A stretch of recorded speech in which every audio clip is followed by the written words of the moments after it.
Zdravím vás, modeláři. Dnes vám ukážu, jak nejrychleji odstranit starý nátěr z modelu. Co k tomu budeme potřebovat? Jednak přípravek na odstraňování nátěru, Paint Remover od firmy Green Stuff World. Samozřejmě starý model, určitě rukavice, nějaký starší plochý štětec, na konečné smítí izopropyl, aby jsme to krásně odmastili a bylo to jak nový, kuchyňskou utěrku a na vyleštění právě izopropylem tampony na odlíčení. Tak pojďme na to. Musí se to celý, dát tam vrstva taková, aby se to celý zalilo, aby to začalo působit. Jo, takhle stačí.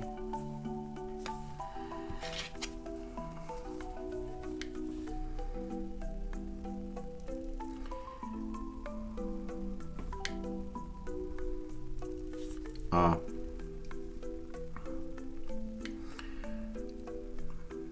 nevím přesně kolik, jo, minut to nechat působit, jo, to chci vyzkoušet, ale je to třeba, já nevím, kolem 5 minut.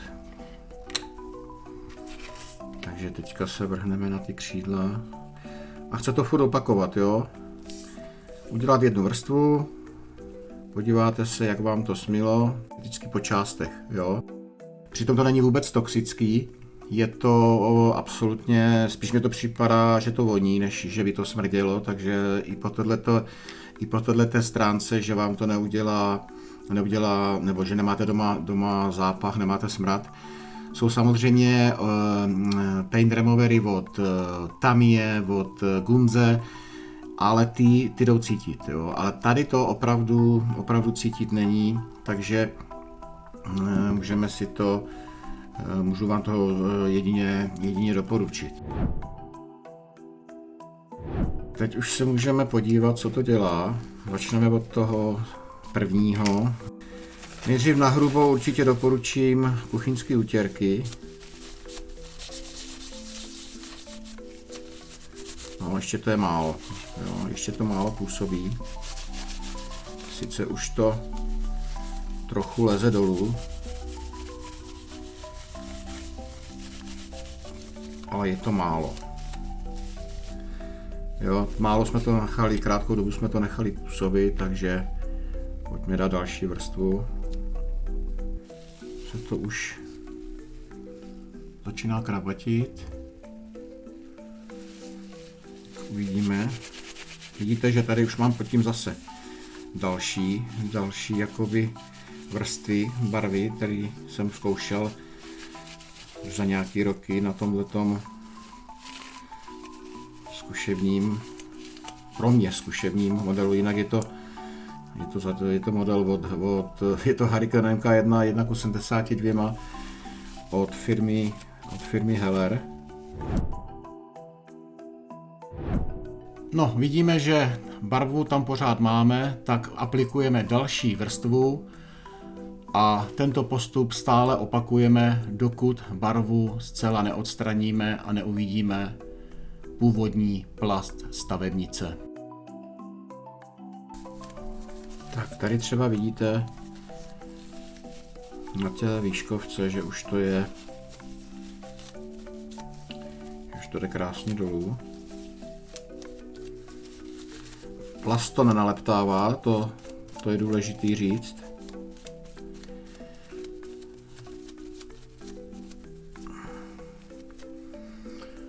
Ještě to není úplně dole, ještě mám tady v těch rohách trochu barvy, takže ještě dáme určitě jednu vrstvu. Určitě to nesmíjete jednou vrstvou, jo. To byste museli, si troufám říct, opravdu ten model celý ponořit a pak asi jo, ale po vrstvách se vám to krásně podaří tu barvu dostat dolů.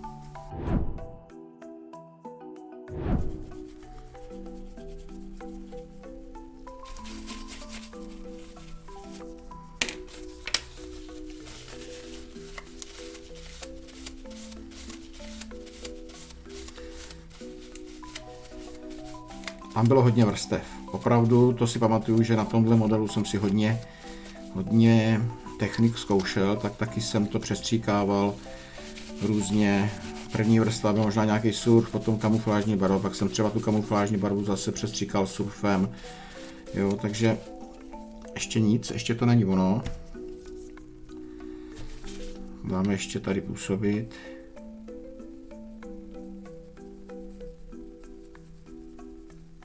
A zapomněli jsme úplně tady na tuhle. Ta nám zatím mezi tím jakoby nejdýl působila, ale už taky zároveň začala schnout. To není dobrý, musí se to zavčasu začít smívat.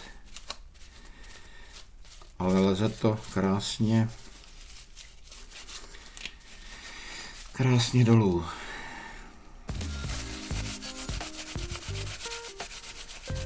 Ty rukavice ty teda dostávají samozřejmě zabrat.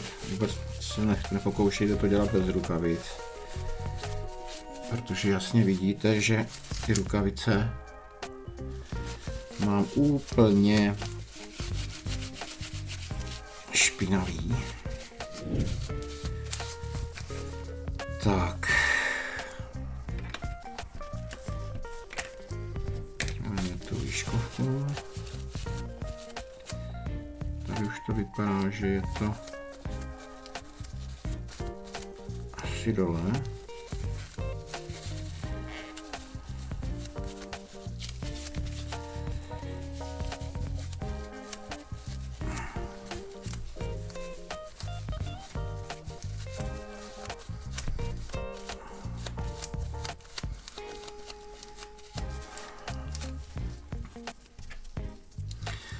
Samozřejmě na to další úplně finální vyčištění je potřeba si ty rukavice vyměnit, protože vám to jinak bude furt zapatlávat ten plast, jo.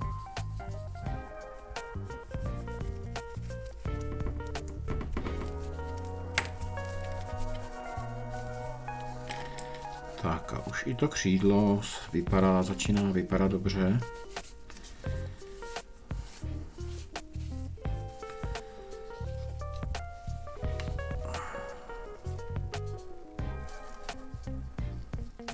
A zase, jo, je to v panelážích, tak tvrdý štětec,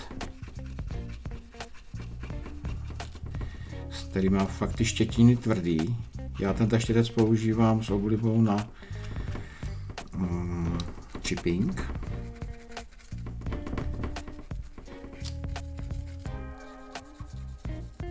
Tak.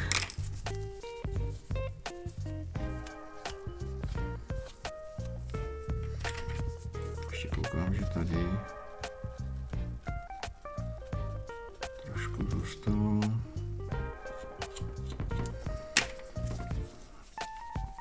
Ale v podstatě tady takhle by to mělo vypadat, než začneme dělat poslední fázi čištění nebo odstraňování nátěrů pomocí izopropilu.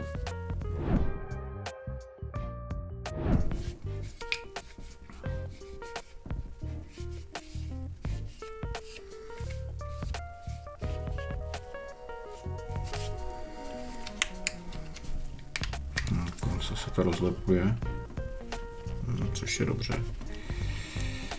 To můžu. A je to. Takže se nám to krásně rozlepilo, možná i tím, že jsme to tam namáčeli v těch spojích, tak to povolilo.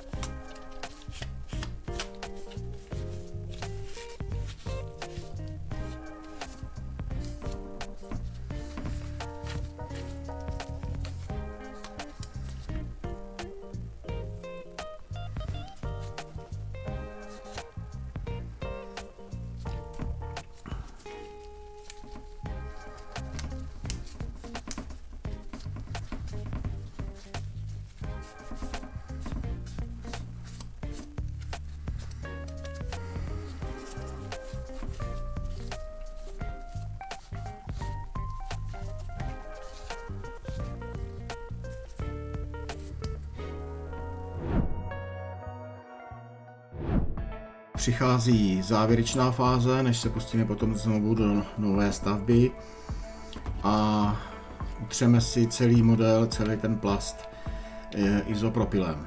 Fáze, která už nezabere tolik času a tím pádem budeme mít celý model nachystaný na novou stavbu. Použijeme odličovací tampony.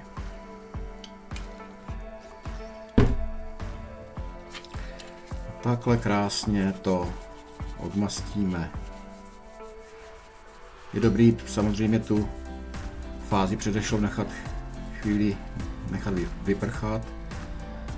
Stejně tak nám i vyprchá potom samozřejmě ten izopropyl.